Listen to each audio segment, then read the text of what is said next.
Bapak, Ibu, Saudara yang dikasihi oleh Tuhan, salam sejahtera dalam Tuhan Yesus Kristus. Mari kita merenungkan firman Tuhan dari Kitab Kisah Para Rasul, pasal 27, ayat 14-26.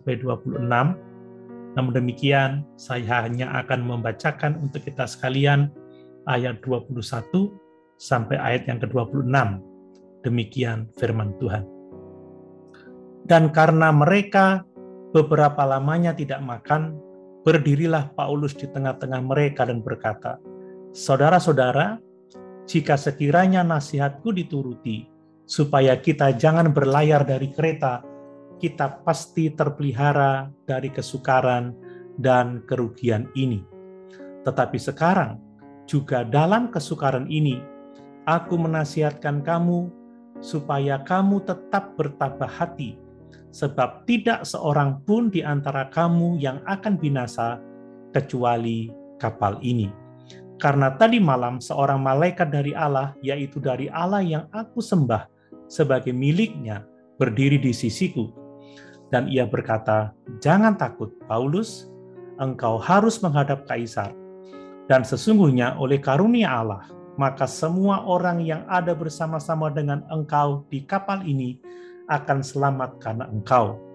Sebab itu, tabahkanlah hatimu, saudara-saudara, karena aku percaya kepada Allah bahwa semuanya pasti terjadi sama seperti yang dinyatakan kepadaku. Namun kita harus mendamparkan kapal ini di salah satu pulau." Perjalanan hidup kita sebagai orang percaya seringkali tidak mudah. Sebab Allah membawa kita ke dalam rencananya. Allah memanggil kita menjadi bagian dari karya keselamatan bagi dunia yang membutuhkan komitmen dan pengorbanan sebagaimana dialami oleh Rasul Paulus. Dalam Kisah Para Rasul pasal 9 ayat 15-16 dicatat, tetapi firman Tuhan kepadanya, "Pergilah, sebab orang ini adalah alat pilihan bagiku untuk memberitakan namaku kepada bangsa-bangsa lain, serta raja-raja dan orang-orang Israel. Aku sendiri akan menunjukkan kepadanya betapa banyak penderitaan yang harus ia tanggung oleh karena namaku." Ayat yang saya baca tadi berbicara mengenai bagaimana Tuhan berfirman kepada Ananias untuk menjumpai Rasul Paulus yang sebelumnya bernama Saulus. Dan dalam Kisah Rasul pasal 26 ayat 16-18 dituliskan, "Tetapi sekarang bangunlah dan berdirilah. Aku menampakkan diri kepadamu untuk menetapkan engkau menjadi pelayan dan saksi tentang segala sesuatu yang telah kau lihat daripadaku dan tentang apa yang akan kuperlihatkan kepadamu nanti.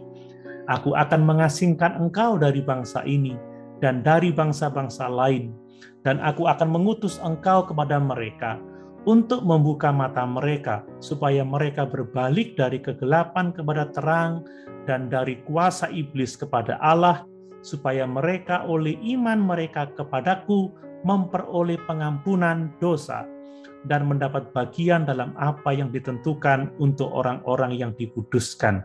Ayat-ayat ini adalah pernyataan Tuhan Yesus kepada Rasul Paulus pada saat dia dipanggil oleh Tuhan dalam perjalanan menuju ke Damsyik. Bapak, Ibu, Saudara yang dikasihi oleh Tuhan, kebanyakan orang masih berpikir bahwa ikut Tuhan adalah untuk mengalami kesenangan tanpa ada tanggung jawab dalam pelayanan. Kita dipanggil untuk memikul salib dan melayani Dia. Perhatikan penderitaan Paulus dalam perjalanannya menuju Italia. Hampir mati karena karam kapal. Satu hal yang indah yang harus kita ketahui adalah bahwa Allah selalu ada bersama dengan kita. Dalam Ibrani pasal 13 ayat 5 bagian C dituliskan, "Aku sekali-kali tidak akan membiarkan engkau, dan aku sekali-kali tidak akan meninggalkan engkau." Sebagaimana juga dialami oleh Rasul Paulus, bahwa malaikat Tuhan diutus untuk menyatakan rencana dan pertolongannya kepada Rasul Paulus. dan hasilnya sungguh luar biasa. Rasul Paulus beroleh kepastian keselamatan dari bahaya karam kapal, dan itu sebabnya Rasul Paulus dapat memberikan kekuatan kepada orang lain. Dan sungguh kehadiran Rasul Paulus pada waktu itu telah menjadi berkat bagi orang lain. Bapak, Ibu, Saudara yang dikasihi oleh Tuhan, tujuan Allah adalah menggenapkan rencananya atas hidup Paulus. Demikian juga kalau kita mengalami pertolongan Tuhan, agar rencananya terjadi atas hidup kita. Haleluya. Tuhan Yesus memberkati.